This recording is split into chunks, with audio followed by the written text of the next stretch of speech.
Le sinistre secret de Seo Manuel, le lobisome révélé du Sertan maudit et hanté. Dans le petit village du Sertan, la terre aride et poussiéreuse semblait abriter des ombres, des secrets et des murmures qui furtivement s'insinuaient dans l'esprit des villageois.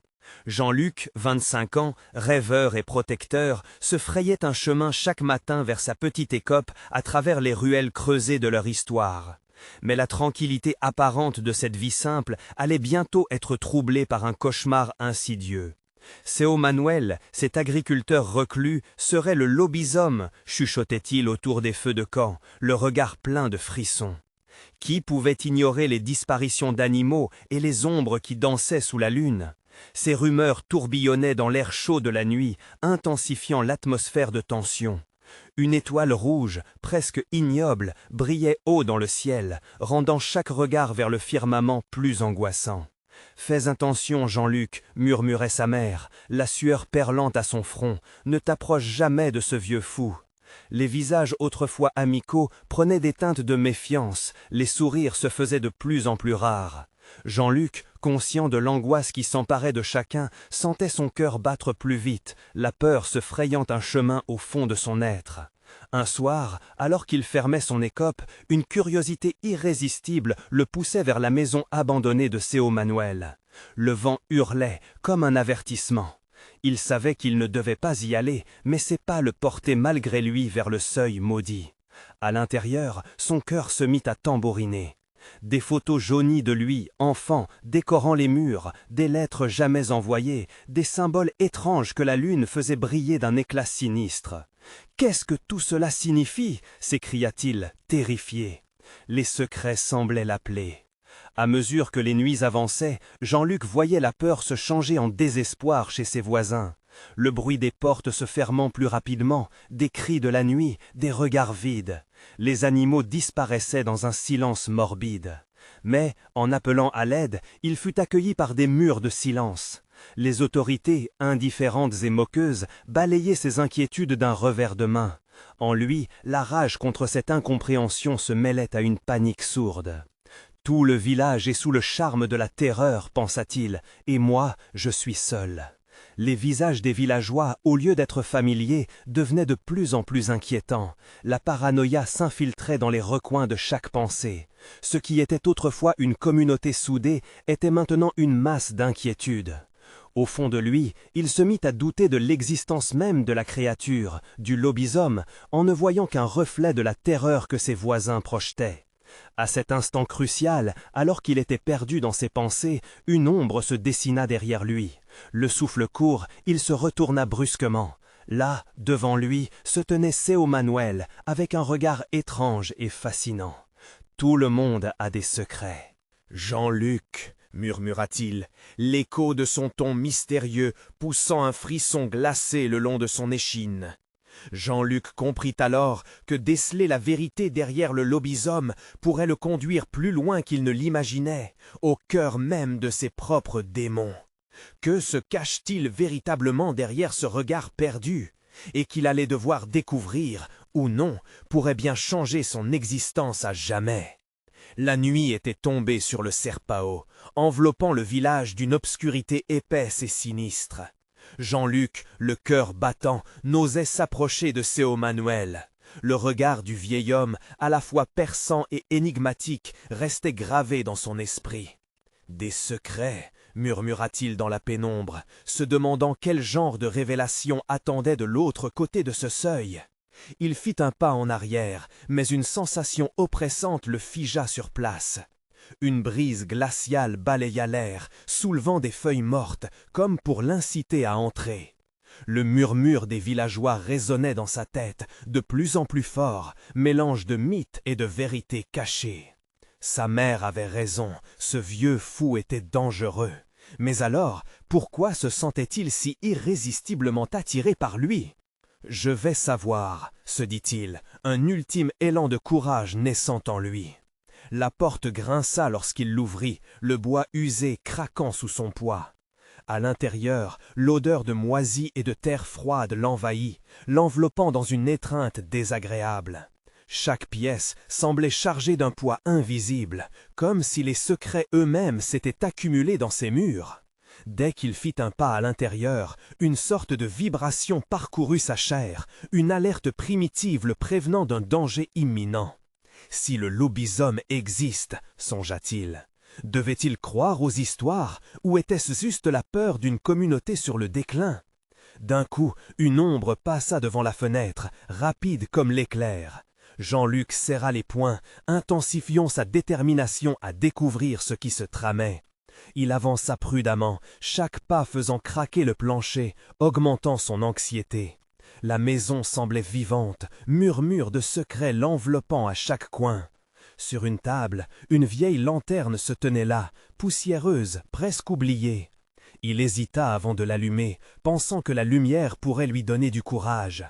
Au moment où la flamme s'alluma, illuminant les visages évoqués sur les murs, un souffle glacial traversa la pièce, éteignant la lueur. L'obscurité reprit ses droits. Jean-Luc, terrifié, comprit alors qu'il n'était pas seul. Des bruits de pas résonnèrent dans le couloir, irréguliers, comme un esprit en colère.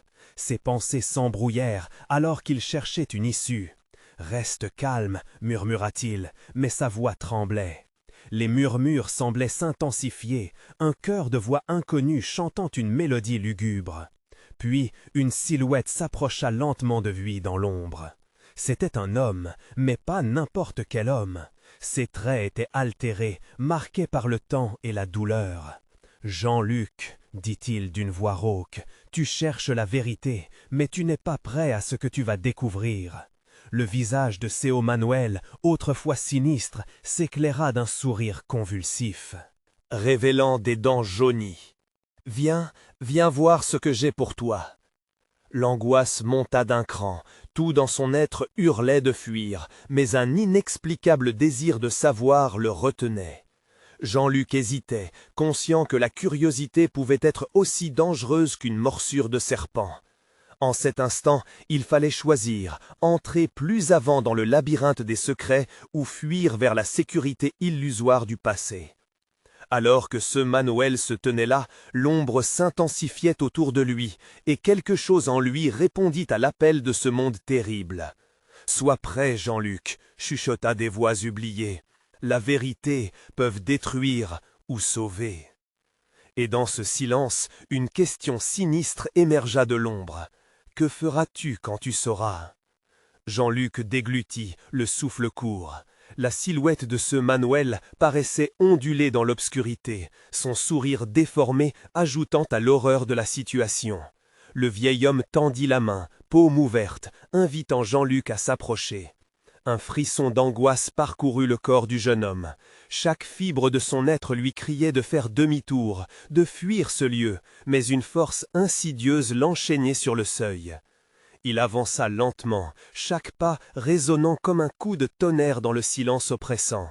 Les murs, couverts de motifs étranges, semblaient observer ses moindres mouvements. L'air était lourd, rempli d'une odeur âcre de moisie et de soufre. Jean-Luc sentit son cœur battre à tout rompre, pulsant comme une menace imminente. « Qu'est-ce que tu veux me montrer » demanda-t-il, la voix à peine un murmure. Ce Manuel éclata d'un rire guttural qui résonna dans la pièce comme un écho de désespoir. « La vérité, mon garçon, tout commence ici, dans cette maison et dans la forêt au-delà du village, si fort, si éternel, comme une malédiction. » L'ambiguïté de ces mots fit frémir Jean-Luc. Le vieil homme se détourna, s'engageant dans un couloir obscur où la lumière semblait insuffisante pour chasser les ombres. Jean-Luc hésita, sa curiosité en conflit avec l'instinct de survie qui lui conseillait de fuir. Mais voilà, il était déjà trop tard. La porte derrière lui se ferma avec un bruit sourd, isolant davantage Jean-Luc dans cet univers étriqué. Au bout du couloir, une pièce, plus grande, l'attendait. Une odeur de ferrouille y flottait, et la lumière était presque trop faible pour discerner les contours des meubles. Ce Manuel, la silhouette floue, se tenait devant une vieille armoire en bois, de celles qui semblent contenir plus que des vêtements. « Regarde » s'exclama le vieil homme, tirant les portes avec effort. Un grincement sinistre résonna, comme des gémissements de l'armoire elle-même. Jean-Luc sentit un froid glacial remonter le long de son échine. À l'intérieur, des objets étranges, des peaux tannées, des dents jaunies, des potions dans des vases poussiéreux. Un insupportable tourbillon d'interrogations assaillit son esprit. Qu'est-ce que tout cela signifie ? Des restes de la vérité que tu cherches, des souvenirs d'un temps oublié, hurla ce Manuel avec une passion presque désespérée, avant que la légende ne devienne réalité, avant que... Le lobisome ne hante les nuits de ceux qui ne croient pas. Jean-Luc blêmit, la mention du lobisome enflamma les histoires murmurées par les villageois. C'est juste une légende, une histoire pour effrayer les enfants. Sa voix trahissait son incertitude. Mais la réaction de Saut Manuel changea la donne. Son regard se fit plus perçant.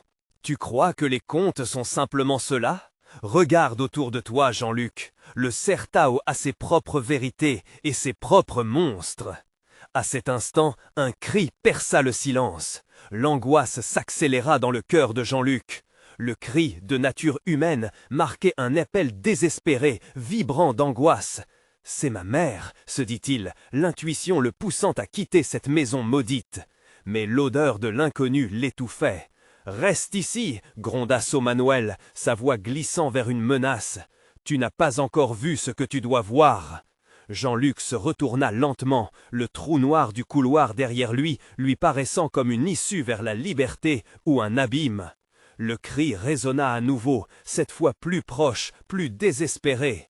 Que choisirait-il? Affronter les horreurs de ce lieu ou plonger dans les ténèbres de la nuit pour sauver sa mère?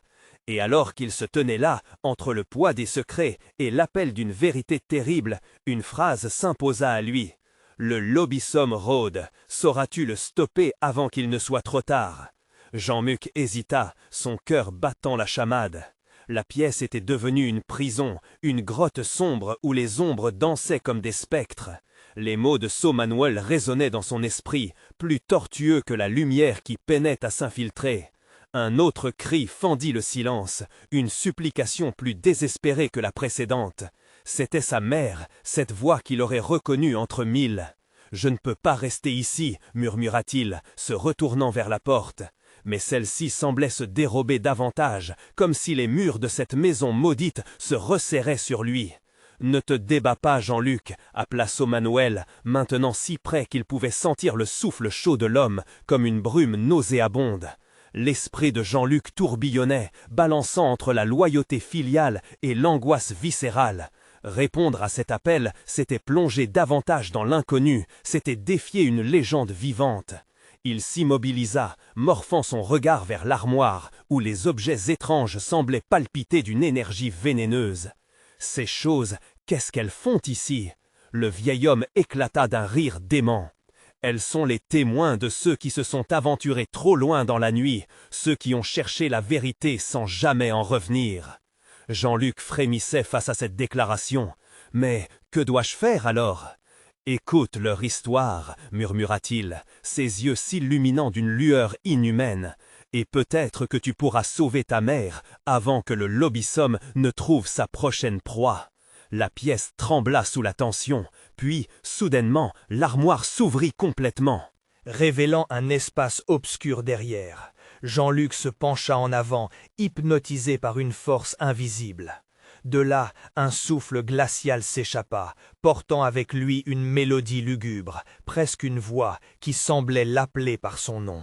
« Non, je ne peux pas rester ici !» s'exclama-t-il. Mais à ce moment-là, un nouvel cri brisa le ciel, un cri qui provoqua un choc sourd dans son crâne. « Jean-Luc !» Il n'hésita plus. Ses jambes, agitées par une frénésie newtonienne, le projetaient vers la porte, mais Saut Manuel bloquait le chemin, les yeux brillants d'une folie inquiétante. « Fuir, c'est sacrifier ceux que tu aimes » tonna-t-il, sa voix résonnant comme un coup de tonnerre. « Tu as encore un choix à faire, l'ami. Soit tu découvres la vérité de cette maison, soit tu affronteras les ténèbres sans savoir ce qui t'attend. » Jean-Luc recula lentement, ses mains tremblantes cherchant désespérément un moyen de fuir, celui qui se tenait entre lui et sa liberté. « Je suis désolé, mais je dois aller la chercher !» Il pivota et se précipita vers le couloir. Les murs semblaient se refermer, mais il était déterminé. Il ne pouvait pas abandonner sa mère à une légende. Alors qu'il atteignait le seuil, les murmures d'anciens oubliés s'élevèrent autour de lui, des échos de malédiction chantés par des âmes piégées. « Tu as déjà fait ton choix, Jean-Luc », susurra la voix de Saut Manuel, comme une ombre plus proche que jamais. « Rappelle-toi, le lobisome rôde, et tu n'es pas le seul à le chasser. » À cet instant, la porte se fracassa, libérant Jean-Luc dans l'obscurité du couloir, un monde où chaque seconde était un combat et chaque souffle une promesse de danger imminent. Mais l'écho d'une peur plus grande encore l'obligea à se retourner. Ce qu'il allait découvrir dans la nuit l'attendait au-delà de la lisière du village, une vérité si horrible qu'elle pourrait changer le cours de son existence. Le lobisome à l'affût, lui en route vers son destin. Et cette nuit, alors que la lune se voilait d'un nuage sinistre, les ombres dansaient et l'appel de l'inconnu se faisait plus fort. Combien de temps avant que le passé ne rattrape le présent? Jean-Luc s'élança dans le couloir, son cœur battant à tout rompre. Les murs froids et humides semblaient se rétrécir autour de lui, comme pour le ralentir, l'enserrer dans un étau de peur. Chaque pas résonnait, amplifié par le silence oppressant qui s'installait peu à peu. Son esprit tournait. Comment croire ce que Saut Manuel avait dit des objets dans l'armoire? Était-ce vraiment leur histoire qu'il devait écouter pour sauver sa mère? Tout cela ne lui semblait que des balivernes, mais le cri de sa mère, mêlé aux murmures qui l'entouraient, l'entraînait comme un courant. Il atteignit la fin du couloir et se retrouva dans une petite pièce dont l'obscurité était traversée par des éclairs de lumière animale, des lucioles dansant autour de lui. Au centre, une table antique, usée par le temps, portait qu'un ancien livre relié de cuir. Jean-Luc s'en approcha, hésitant. La couverture était craquelée, et il pouvait apercevoir des symboles étranges dont il n'avait même jamais entendu parler. Alors qu'il parcourait les pages, il lut des mots qu'il n'aurait jamais cru voir ensemble. Rites, sacrifices, histoire de monstres errants dans la nuit. Les descriptions horribles des souillures laissées par le lobisome, ses proies fauchées, le frisson glacé d'un être assoiffé de sang. Son estomac se noua. Tout cela le ramenait à l'urgence de sa quête, à celle d'une mère à retrouver. Mais au fond de lui, une autre peur grandissait. Il se remémora les avertissements de Saut Manuel. Que savait-il sur ces rites, ces créatures qui hantaient le certain? Le livre gisait entre ses mains, comme un précieux trésor rempli d'horreur, un cri silencieux pour ceux qui oseraient le lire. Soudain, un bruit retentissant brisa l'atmosphère déjà chargée de tension. Un fracas issu de l'armoire d'où il venait. Les ombres se mirent à gigoter et à grandir, prenant une forme menaçante. Jean-Luc pivota, le cœur en bandoulière. Deux yeux, à la lueur rouge, brillaient dans l'obscurité infinie. L'instant d'après, il se retrouva devant la silhouette massive d'un homme-loup, le lobisome lui-même, le monstre de toutes les histoires que lui avait racontées sa mère. Le souffle court, il réalisa qu'il n'y avait plus de chemin de retour. Le débordement de terreur s'infiltra dans son être. Le lobisome, avec sa fourrure sombre, affichait un rictus psychopathe qui voulait dire qu'il avait goûté au désespoir d'innocence à bien des reprises. Jean-Luc s'éloigna frénétiquement, désespéré, cherchant une issue ou un refuge. À chaque instant, le monstre se rapprochait, son souffle chaud sur la nuque de Jean-Luc lui hérissant les poils. Dans la cacophonie de sa panique, il se souvint de ce que Saut Manuel avait dit. « Tu n'es pas le seul à le chasser ». Il avait donc un choix à faire. Soudain, la pièce tourbillonna autour de lui, les objets commencèrent à se mouvoir comme s'ils avaient pris vie, créant une danse grotesque. Chaque vibration du sol lui crut y annexer une part de sa raison. « Je dois retrouver ma mère », se répétait-il, mais le lobisome pressait lentement, inéluctablement. L'adrénaline pulsait dans ses veines, la peur le taraudait. Avait-il le choix entre affronter le lobisome et révéler ce qu'il savait de cette malédiction, ou fuir et abandonner tout espoir? « Si tu es là, lâche l'ancre de la terreur !» hurlait-il dans un ultime et désespéré sursaut de courage, désireux d'attirer l'attention de sa mère, là où qu'elle soit. La silhouette du lobisome sembla hésiter, un seul instant, le temps devenu élastique.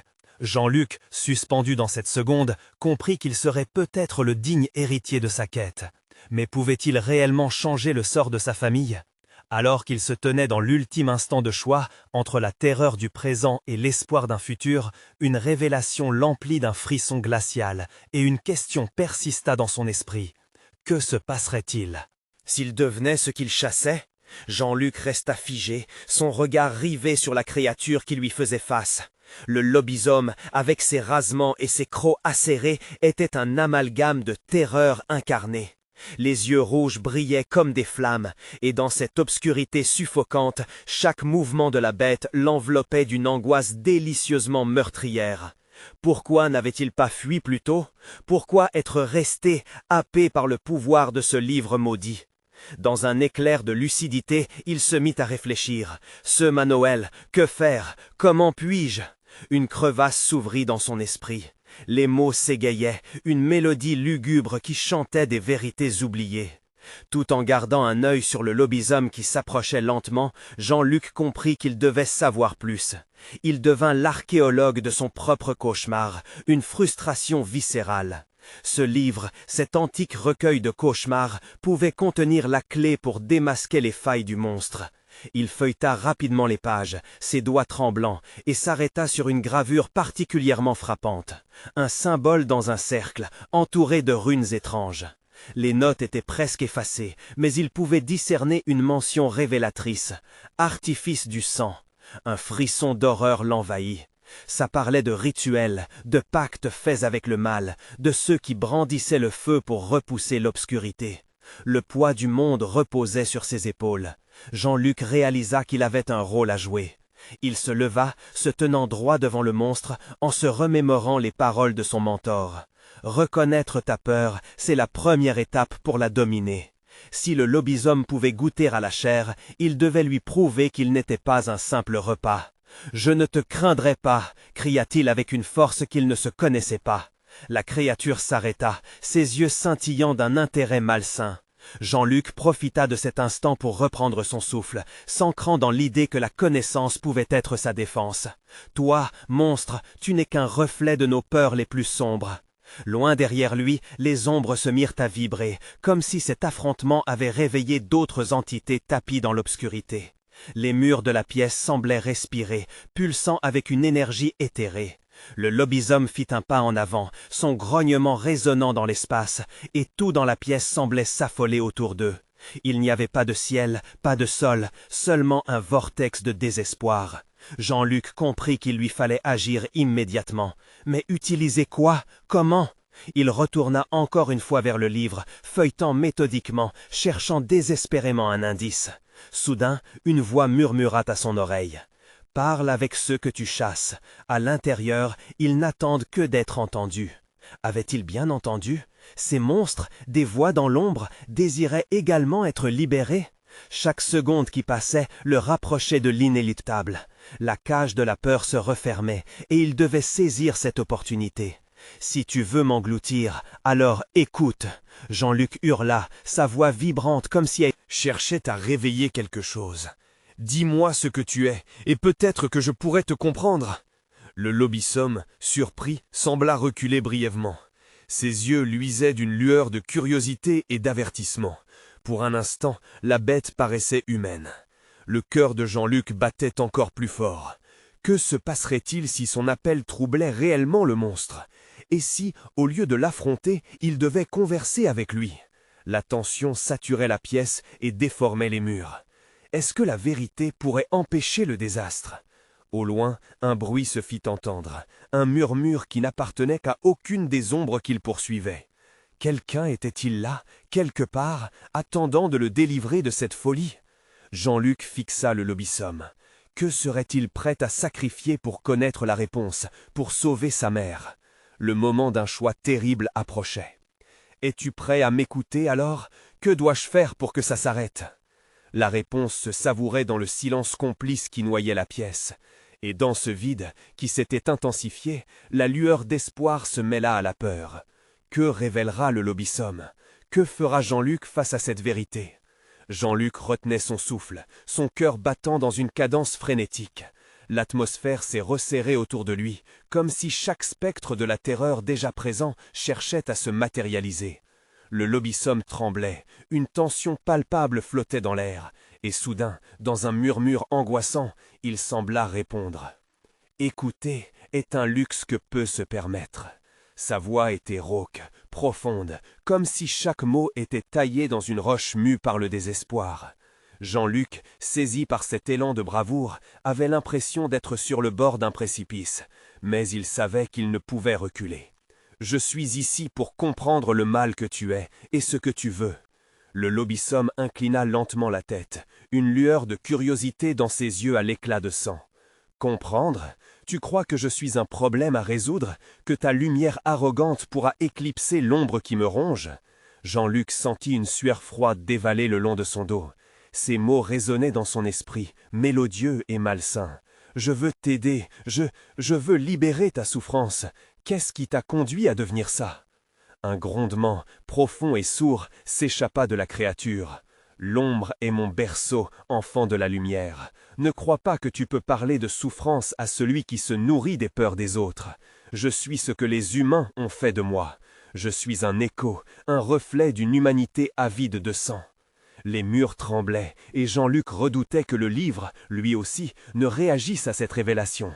Ce symbole qu'il avait embrassé, artifice du sang, pouvait-il être lié à son héritage ? De quelle trahison, de quelle lâcheté parlait ce monstre ? Était-ce lui qui avait souffert, ou bien les vivants emprisonnés dans leur ignorance ? « Qu'est-ce que tu veux ?» Vraiment ? Implora-t-il, sentant sa voix vibrer d'une crainte sourde. Qu'est-ce que je veux ? Une âme à dévorer, comme tant d'autres avant toi ? Poursuivit le lobisome avec un rictus. Mais écoute, petit homme, je suis aussi captif de cette malédiction. Nous sommes liés, toi et moi, et si tu cherches la vérité, tu devras affronter tes propres démons. Jean-Luc encaissait chaotiquement chaque mot. Que voulait dire ce « nous » ? Était-ce un appel à la rédemption ou une ruse de la bête pour mieux l'engloutir ? Un nouveau bruit, plus distinct cette fois, grandissait derrière lui. Il pivota rapidement, mais une silhouette se tenait déjà là, perçant l'ombre comme un rayon de lune. Un visage familier, mais macabre, ses traits déformés, le cachaient. « Jean-Luc » murmura la silhouette, une douleur voilée dans ses yeux. « Suis-moi, il y a encore un espoir, mais tu dois croire, surtout maintenant. » La saisissant par le bras, il comprit que cette apparition était sa mère, ou du moins ce qu'il croyait. Mais son regard était vide, comme s'il ne s'agissait que du nombre de ce qu'elle avait été, le reflet d'un côté obscur que Jean-Luc peinait à recoller. Ne lui faire confiance, ou ignorer la voix de la raison qui pouvait lui faire comprendre où résidait le véritable mal. « Non, ne les écoute pas !» hurla le lobisome, écumant de rage. « L'illusion sera votre perte !» Jean-Luc, partagé entre l'appel de sa mère et la vérité que lui révélait la créature, se sentait paralysé. La réalité se fracturait autour de lui, le sol même semblait s'effriter, prêt à l'engloutir dans un abîme de ondoyantes obscurités. Alors qu'un opus de fracas ébranlait l'espace, une vérité déchirante émergea. « Es-tu prêt à affronter la noirceur en toi-même pour libérer ce que tu aimes, Jean-Luc ?» Les terreurs de son esprit se mettaient en marche, grandes et petites. Serait-il prêt à tout sacrifier pour le savoir ? Le suspense était insupportable. Quel choix fera-t-il ? Et qui, réellement, incarne la lumière ? Et qui porte ce poids inhumain des ténèbres en eux ? La tension atteignait son paroxysme. Que révélera Jean-Luc pour briser le cercle maudit ? Jean-Luc se tenait figé, tiraillé entre le visage de sa mère et le regard haineux de la créature. La voix du lobisome continuait de résonner dans son esprit comme une litanie infernale. « Nous sommes liés, toi et moi. » Il essaya de se concentrer, de retrouver une prise sur cette réalité insidieuse. Il sentait la présence de sa mère glisser lentement, comme un fantôme qui s'attarde avant de disparaître définitivement. La douleur dans ses yeux était palpable, une souffrance qui l'enveloppait et l'entraînait vers une peur abyssale. « Suis-moi, Jean-Luc » répétait-elle, sa voix transformée en un écho faible, presque désespéré. Les murs de la cave vibraient autour de lui, vibrant de frustration et de peur qu'il ne connaissait pas. Les ombres s'agglutinaient, courant vers son cœur, prêtes à l'envelopper. Par instinct, il savait que le choix qui se présentait à lui ne se limiterait pas seulement à sa mère ou à cette créature. C'était quelque chose de plus grand, de plus terrifiant. Tu es à moi, tu sais, ricana le lobisome. Tu dois comprendre que chaque âme que je consomme est un reflet de l'humanité. C'est la vérité cruelle. Jean-Luc ferma les yeux, essayant d'éloigner cette voix séduisante et menaçante. Il se souvint des histoires que sa grand-mère lui racontait sur ses anciennes légendes. Le lobisome n'était pas qu'une simple créature, c'était un symbole de ce qui se cache dans l'ombre des cœurs humains. Chaque rejet, chaque trahison pouvait le nourrir. Il ouvrit les yeux, déterminé. « Je n'ai pas peur de toi, ce n'est pas moi que tu peux dévorer. » La bête sourit, des griffes aiguisées se déployant alors qu'elle s'avançait, la colère visible. « Tu ne comprends pas, petit homme, la peur vit en toi. » Jean-Luc devait agir. Sa mère était toujours là, bien qu'en larmes, un fil ténu le reliant à elle, à son essence. « Que dois-je faire » cria-t-il, sa voix tremblante. « Affronte ta peur » murmura-t-elle, avec une douceur poignante. « Affronte la vérité. » À ces mots, un hurlement dans l'obscurité fit trembler le sol. Des silhouettes obscures semblaient se tordre, chaque visage une incarnation de ses propres peurs. Les murs se mettaient en mouvement. Tout cela l'attrapait dans ses bras froids, un tourbillon d'émotions, comme une marée montante. Un frisson parcourut son corps alors qu'il réalisait la nature de l'épreuve. La voix du lobisome s'intensifiait. « Tu ne peux fuir ta nature, Jean-Luc. Devant moi, tu es nu. » Instinctivement, il leva la main, comme pour repousser cette vague sombre. « Non, je suis plus que ça !» L'ombre du lobisome éclata sous l'impact de sa confiance vacillante. Jean-Luc, ébloui par un éclat de lumière, aperçut sa mère, se tenant plus ferme. « Libère-toi !» Il ferma les yeux à nouveau, mais cette fois-ci pour rassembler une force intérieure. En se reconnectant à ses souvenirs d'enfant, à l'amour de sa mère, il se sentit soudain debout dans l'obscurité, éclairé par sa détermination à ne pas céder. La pièce entière se mit à vibrer, les murs craquant comme un reflet de sa bataille intérieure. La présence du lobisome devenait plus faible. « Ce n'est pas la fin !» grogna-t-il, son corps se redressant, un défi brûlant dans ses yeux. Mais alors qu'il croyait percer un trou illusoire dans les ténèbres, un cri terrifiant brisa l'instant. Ce n'était pas seulement le lobisome qui l'attaquait, mais chacun de ces visages qu'il avait personnellement créés. Un contrôle qui faiblissait. Les ombres, les reproches et les regrets se pressaient pour reprendre possession de lui. Jean-Luc était sur le point de sombrer à nouveau dans la peur. « Que feras-tu maintenant ? Choisis bien !» résonna le lobisome, une lueur affirmative, promesse de catastrophe scintillant au bord de ses lèvres. Chaque souffle devenait une lutte, une danse délicate entre lumière et ténèbres. Jean-Luc devait faire un choix, mais lequel ? Quel secret, encore enfoui dans les couloirs obscurs de son âme ? Être, allait-il choisir de libérer ou d'enterrer à jamais ? La réponse dépendait de l'ombre qu'il était prêt à embrasser ou à combattre. La question résonnait dans son esprit. Quel prix sera-t-il prêt à payer pour sauver ceux qu'il aime ? Le compte à rebours avait commencé. La lumière qui émanait de Jean-Luc s'affaiblissait, engouffrée par l'obscurité oppressante. Les silhouettes dansaient autour de lui, hurlant des vérités insupportables, chacune une morsure sur son âme déjà blessée.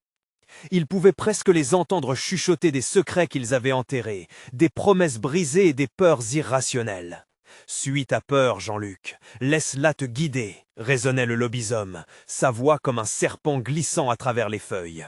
« Chaque regret que tu as refusé d'affronter te rend plus faible. » Avec un tremblement, Jean-Luc se remémora des moments de son enfance, des rires partagés avec sa mère dans des journées ensoleillées. Ce bonheur était maintenant distordu, remplacé par un vide hurlant. « Je refuse de plier », murmura-t-il, sa voix un filet de courage fragile. Mais dans cet instant de doute, une ombre massive se profila derrière le lobisome, affublée de visages accablés, de cris gaillards qui mettaient en lumière ses faiblesses bien dissimulées. Elle se mêlait à son chagrin, formant une toile d'angoisse, un labyrinthe de souffrance qui s'infiltrait lentement dans ses pensées. « Regarde, ils sont tous là, les petits monstres que tu as créés » siffla la créature, une grimace de délectation sur ses lèvres distendues. « Tu es responsable de leur douleur, ils te réclament. » Le cœur de Jean-Luc battait à tout rompre, ses mains devenaient moites, l'angoisse s'insinuant comme un poison dans ses veines. « Non, ce ne sont que des illusions !» cria-t-il, espérant que sa voix porterait assez de force pour suffoquer les apparitions. Mais le lobisome s'approcha, ses yeux brillant d'un éclat rougeoyant. « Illusions? Non, cher enfant, ce sont les vérités que tu as rejetées. Affronte-les ou perds tout ce qui te reste. » Le sol vibra à son approche, des vibrations d'un ancien mal se répercutant comme un battement de cœur. Jean-Luc savait qu'il devait choisir, mais l'idéal de la force était écrasé par le poids de ses échecs. Les souvenirs le hantaient, sa mère, le regard déchirant d'un père absent, tout cela en lui demandait ses réponses. « Je me souviens, balbutia-t-il, son cerveau cherchant désespérément à rassembler les morceaux éclatés de son être. Et soudain, il se remémora. La nuit obscure où sa mère lui avait montré la lumière de l'espoir au fond d'un jardin, là où il avait promis de toujours revenir. L'odeur de la terre humide, la douceur de son rire. Le lobisome recula, un rictus déformé d'incrédulité. « Ce n'est pas assez pour briser mes chaînes, petit homme, tu es encore trop faible. » Jean-Luc puisa dans cette lumière, cherchant à outrager l'obscurité qui l'entourait. « Non, tu as tort !» s'écria-t-il.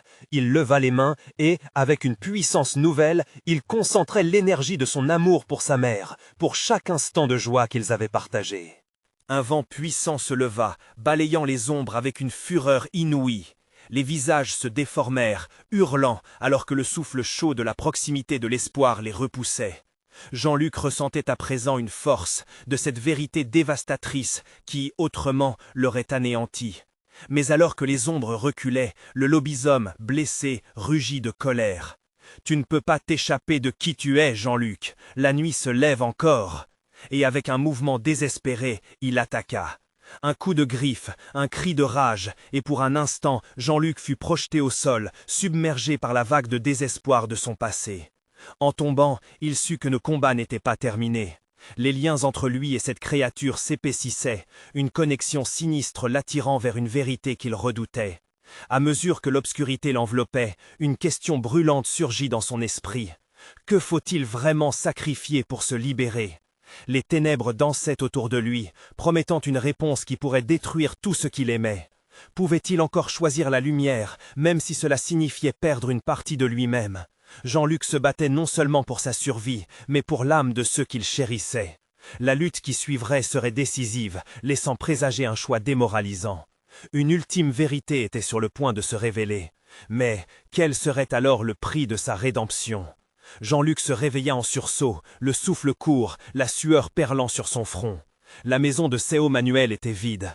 L'obscurité l'enveloppait encore, mais cette fois, quelque chose avait changé. Les échos de la nuit résonnaient comme de lointains souvenirs. La terreur, bien que palpable, semblait maintenant à sa portée. Il se leva lentement, son cœur battant à tout rompre. Ce qu'il avait découvert au sujet du lobisome, de la malédiction qui pesait sur le Certaon, l'avait profondément marqué. L'ombre ne serait plus son ennemi inexorable. Il devait comprendre, apprendre à danser avec elle plutôt que d'en être le prisonnier. Le souvenir de sa mère, ce visage si aimé, lui donnait la force nécessaire. Les cris, les pleurs, tout cela n'était pas juste un appel à l'aide, c'était un élan vers la vérité. Jean-Luc devait se rendre dans la forêt qui bordait le village, là où il sentait que la clé de cette malédiction résidait encore cachée. Il sortit de la maison, ses pas résonnant sur la terre battue. Chaque pas semblait l'emporter vers son destin. Il se dirigea vers la lisière de la forêt, le frisson de l'inconnu serpentant dans son dos. La lumière de la lune se faufilait à travers les branches, éclairant son chemin. L'atmosphère était lourde, chaque bruissement devenait une promesse, chaque ombre un souvenir. Jean-Luc savait qu'il devait affronter le lobisome une dernière fois. Si ce mal existait, alors il avait besoin de l'affronter, de briser cette malédiction. Il se souvint des mots de Séo Manuel. La vérité réside dans le cœur de tous ceux qui craignent. Il s'enfonça plus profondément, l'air devenant de plus en plus humide, comme une respiration profonde d'un ancien être. Finalement, il arriva à une clairière où un grand cercle de pierres noires se tenait, un autel ancestral de rituels oubliés. Il s'agenouilla au centre, le cœur battant fort, comme si tout son être était en mouvement dans un tempo frénétique. « Montre-toi » cria-t-il, sa voix résonnante dans le silence de la nuit. « Je sais qui tu es, je comprends maintenant cette souffrance, je serai celui qui te libère, lobisome. » Un murmure glacial traversa la clairière, un vent qui semblait porter les histoires de ceux qui avaient blasphémé. Le Lobisome apparut lentement, sa silhouette massive émergeant de l'obscurité. « Tu es fou, enfant !» tonna-t-il, sa voix résonnante avec la sœur. « Tu crois que tu peux briser ce qui est déjà gravé dans l'âme des hommes ?» « Non !» s'écria Jean-Luc, « tu es ce que nous avons créé. Je ne te crains plus, je ne te fuirai pas, je veux comprendre. Montre-moi la vérité, fais-moi découvrir ce que je dois faire. » Les yeux rouges du Lobisome s'illuminèrent d'un éclat inattendu. La vérité, c'est le poids de la chair et du sang, des légendes narrées sous la lune. Tu dois sacrifier ce qui te lie au passé pour libérer ceux que tu aimes. Jean-Luc blêmit. Sacrifier ce qu'il était, mais cela pouvait-il réellement changer quelque chose? Dans sa tête, les voix de sa grand-mère, de sa mère résonnaient. Les souvenirs tourbillonnaient, l'angoisse, la peur, mais aussi l'amour. C'était de cet amour qu'il devait puiser la force. Il s'engagea à cet instant décisif. « Alors, j'affronte mes démons, je refuse de laisser la peur me gouverner. » Le vent souffla, les pierres vibraient autour de lui. Une lumière émergea de son cœur, réchauffant chaque coin de l'obscurité. Jean-Luc se sentait porté par une vague d'énergie, une lueur qui repoussait l'ombre. Soudain, un cri se fit entendre, un cri qui s'élevait de son propre être. « Je suis ce qui m'a fait, je suis l'enfant, le fils, et je choisirai toujours d'aimer. Cela me libère et te détruit. » La bête hurla, une colère effroyable, alors que la lumière se solidifiait autour de Jean-Luc. Dans un ultime sursaut, il se mit à chanter, une mélodie d'amour, de réconciliation. Les ombres contournèrent la clairière, se heurtant à ce chant, s'effritant dans un tourbillon de lumière. Avec une dernière note, il comprit alors que tout ne faisait qu'un. Le Lobisome, dans toute sa résolution, représentait non seulement ses peurs, mais aussi l'opportunité de les franchir. Dans ce tourbillon, l'écho des rituels anciens s'estompa peu à peu. Jean-Luc se tenait toujours, sur le seuil de la lumière et des ténèbres. « Je te libère de ta malédiction, Lobisome, c'est ainsi que l'amour véritable agit. » Et alors, un silence apaisant s'installa. Les ombres qui habitaient la clairière se dissipèrent, et Jean-Luc sentit une paix nouvelle. Le Lobisome, dont la fureur s'était apaisée, sembla réfléchir avant de disparaître dans la... Tu es fort, Jean-Luc, et tu as compris. Mais n'oublie jamais que chaque ombre, même sous le poids de la lumière, peut revenir. Prends soin de ceux que tu aimes. Jean-Luc, tremblant mais certain, vit le soleil se lever au loin, une promesse de renouveau. En revenant au village, il sut qu'il avait non seulement sauvé sa mère, mais aussi lui-même en tant qu'agent de la lumière.